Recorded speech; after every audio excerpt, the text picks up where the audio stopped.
Hello दोस्तों, केना छी अहाँ सब? अहाँ सबके स्वागत करै छी एक और नया ब्लॉग में। तो चलू आइ के ब्लॉग में अहाँ सबके देखाबो जा रहल छी कोबी और हरियर मिरचाई के अचार बनाबो के एकदम आसान तरीका और देसी तरीका। और ये अचार सालों साल चलत, कहियो खराब नहीं हैत। तो चलू सबसे पहले अहाँ सबके देखाबो जा रहल छी कोबी के काटो के तरीका। तो सबसे पहले कोबी के जट्टी भी डाँट हैत सबके छोड़ा लेब। कोबी के डाँट के काट के बढ़िया से हटा लेब, कनिको डाँट नहीं रहे। ओके बाद कोबी के फूल छोड़ा लेब। फूल के देखा दै छी एहने साइज में छोड़ाब, जे साइज में बता रहल छी, या जे नहीं छूटे ओकरा बढ़िया से काट लेब। यह साइज में काट लेब, सबके पानी में धो देबे। देखियो एतबे साइज के काटब कोबी के। देख रहल छी एतबे साइज में। ई देखियो कोबी कटा गेले। अब मिरचाई कटा रहल छी। मिरचाइयो जे हिसाब से हम बता रहल छी वह हिसाब से अहाँ सब काटब। अहाँ सब बस लास्ट तक बनल रहू, बहुत आसान तरीका से अचार बन जात, अहाँ सबके पतो नहीं चलत। तो दूगो कोबी लऽ लेब, एते मिरचाई लऽ लेब, तो ई खराब नहीं हैत, सालों साल चलत। तो देखियो एहि हिसाब से 4 फाँक कऽ लेब मिरचाई के, और सबके देखियो एहि हिसाब से काट के बढ़िया से धो देबे। देखे छियै एहने हिसाब से। अब देखियो कोबी मिरचाई सब बढ़िया से कटा गेले, सबके बढ़िया से धो लेब। धोयल भऽ जायत ओइके बाद एक दिन पूरा कोनो बर्तन मतलब बोरा तोरा पर रौदा में सूखल धऽ देबै, जे पानि पूरा एकर सोखि ले, पानि पूरा सुखा जाए। तो देखियो एकरा बढ़िया से कनी पसारि देबै, जे एक दिन कम से कम छोड़ि देबै, या आधा दिन अगर कड़क रौदा रहत तो आधा दिन छोड़ि देबै। आधा दिन में पूरा पानि सुखा जेतै एकर। तो जहिया काटबै या बढ़िया से धो के एकरा सुखाए धऽ देबै, जे पानि सुखा जाए। देखियो कते मस्त लागि रहल छै उज्जर ई की कहै छै कोबी हरियर मिरचाई। रौदा में का धऽ देलिए पानि सुखाए लेल। जखन एकर पानि सुखा जेतै, देखियो कते मस्त लागि रहल छै।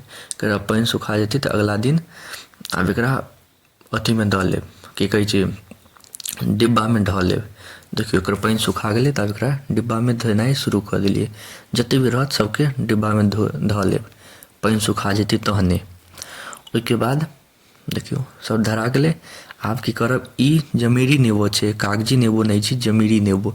ई एकदम पैघ ई लऽ लेब जमीरी नेबो। अहाँ सबके नहीं पास हैत तो खरीद लेब दुकान में से, मतलब बाजार में से मिली जायत। जमीरी नेबो कहबै, कागजी नेबो नहीं, जमीरी नेबो।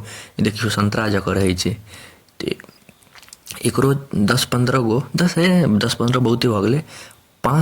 4 से 5 गो लऽ लेब बड़का साइज, 5-6 गो ओकरा छोड़ा के धऽ देबै। खट्टा खाए में बड़ नीक लागत। कोबी के अचार में जे खट्टा भऽ जायत एक नंबर लागत। देखियो सबके छोड़ा लेलिए बढ़िया से। ई की कहै छै नेबो के खट्टा खाए में बड़ मजा आयत। खट्टा खट्टा रहत, एक नंबर बनत अचार। तो जेना जेना हम बताबै छी सेम टू सेम अहाँ सब ओनाही करब। ई देखियो एते जमाइन धऽ देबै, जते जमाइन देखेलू तखने, जखन छोड़ेबै तखने जमाइन धऽ लेब। ठीक छै, देखियो जमाइन छै। एहिके बाद अब हल्दी धऽ लेब। जेना जे देखा रहल छी ओहि हिसाब से अहाँ सब दैत जेबै, जेना जेना हम दै छी। ठीक छै, हल्दी देलाके बाद अब नमक धऽ देबै। देखियो एते नमक धऽ देबै। ज़्यादा नमक भऽ गेलै, रुकि जाउ एकरा हटाबऽ दिअ, काफ़ी ज़्यादा भऽ गेलै नमक। तो देखियो एते नमक धऽ देबै। ठीक छै, अब एकरा बढ़िया से मिला लेब। देखियो एकदम बढ़िया से मिलाबऽ के टेक्निक सेहो देखा दै छी। देखियो एहि हिसाब से बढ़िया से मिला लेब अहाँ सब। देखियो कते मस्त मिल गेलै। अगर नहीं बढ़िया से मिलता हाथों से मिला देबै बढ़िया से एकदम, लेकिन मिलऽ के चाही, कियाकि ई एखन फूलतै कनिक दिन। तो एकरा बढ़िया से मिला लेबै। ओइके बाद एकरा रौदा में धऽ देबै। एकरा बढ़िया से मिला लेलिए। अब लऽ के चलै छी रौदा में धरऽ लेल। अरे ब्राइटनेस के की भेलै, रुकि जाओ एक सेकंड, ब्राइटनेस की कम करऽ दिअ। हाँ देखियो अब एकरा रौदा में बढ़िया से धऽ देबै। 5 दिन बढ़िया से सूखऽ देबै। एकरा फूल अथी सिद्ध हुअ देबै। नून हल्दी दऽ देलिए रौदा में। 5 दिन के बाद एहिमे और मसाला सब मिलेबै। देखियो रौदा में धऽ देबै सूखऽ लेल। आब देखियो सबसे पहले ही तोरी लऽ लेबै। 5वां दिन या 5 दिन के बाद तोरी मतलब पियरका सरसों लऽ लेब, ओकरा बढ़िया से पीस लेब। ठीक छै, एहि हिसाब से बढ़िया से पीस लेब। 5 दिन भऽ जायत, नेट 5 दिन। ओइके बाद एकरा की कहै छै हल्दी और नमक देने रहिए, बढ़िया से सिद्ध भऽ जेतै। कोबी सब मिरचाई सब बढ़िया से सिद्ध भऽ गेल रहत। ओइके बाद एहिमे जे अपना सब बुकने रहिए पियरका सरसों कहियो या तोरी कहियो, हमरा सबके इमहर तोरी कहै छै, ओकरा सबके जे मिक्सी में चलेने रहिए ओ धऽ देबै। ये 5 दिन के बाद के है, 5 दिन तक सिद्ध हेते हल्दी और नमक के साथ। उसके बाद अब ये धनिया पाउडर दे देवे, धनिया पाउडर के बाद अब मिर्ची पाउडर, लाल मिर्च पाउडर सेहो दे देवे। अब सब मसाला पड़ जेते। लाल मिर्च पाउडर के बाद अब तेल दे देवे। देखियो कनिके तेल देवक छै, ज़्यादा नहीं। देखियो तेल देला के बाद आप बढ़िया से मिला लेब। आब अखन 1 नंबर लागत। तो बढ़िया से मिला लेब एकरा।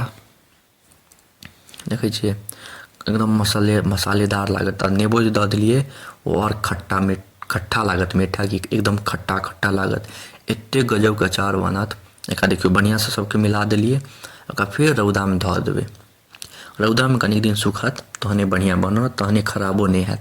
तो फिर एकरा 5 दिन और सुखऽ देबै अखन। तो देखियो 5 दिन के बाद, 5-6 दिन के बाद सुखला के बाद एहन भऽ गेलै। देख लिअ अहाँ सब, एहन पूरा सुखा जायत सब बढ़िया से। 5-6 दिन के बाद सुखला के बाद उसके बाद आप की करब, ये पचफोरना जे है, देखियो पचफोरना छै, पचफोरना के लऽ लेब मिक्सी में, एकरो गर्दा कऽ लेब, मिक्सी में चला लेब। देखियो एहने गर्दा कऽ लेबै बढ़िया से। उसके बाद फिर आप चलू एहिमे आब सब मसाला की हो, पचफोरना जे छलै से मसाला सब तो पड़िए गेलै। पचफोरना दऽ देबै और कनिक तेल दऽ देबै, ठीक छै।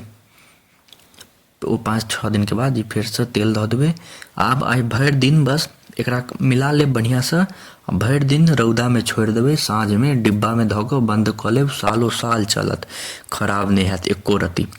देखियो बढ़िया से मिला लेब। अखन कनिक तेल जे भऽ गेलै तऽ अखन डिब्बा में राखऽ में कनिक दिक्कत हैत, तऽ अखन कनिक दिन भरि दिन कनि सुखऽ देबै जे तेल बढ़िया से सोखि लेतै।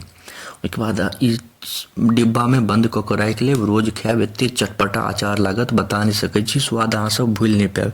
अहाँ सब जरूर एक बेर घर पर ट्राई करब। तऽ अहाँ सबके एते देर तक देखऽ के लिए धन्यवाद। नीक लागे तऽ लाइक, कमेंट, शेयर, सब्सक्राइब जरूर करब।